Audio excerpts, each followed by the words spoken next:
বিসমিল্লাহির রহমানির রহিম। আমি নাম বলুন। আমি মোহাম্মদ শফিক, পিতা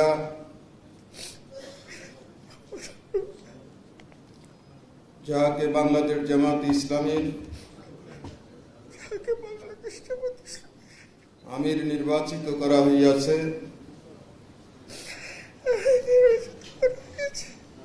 আল্লাহ রাব্বুল আলামিনকে সাক্ষী রাখিয়া ওয়াদা করিতেছি যে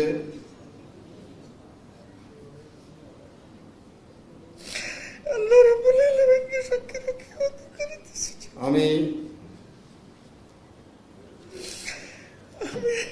আল্লাহ তাআলা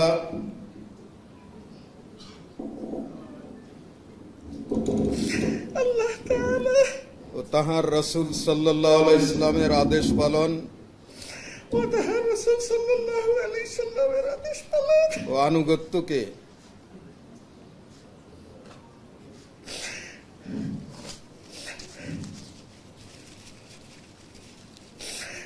অনুগত্যকে সবকিছুর উপর অগ্রাধিকার দেব সবকিছুর উপর অগ্রাধিকার দেব ও সর্বাধিক গুরুত্বপূর্ণ মনে করিব।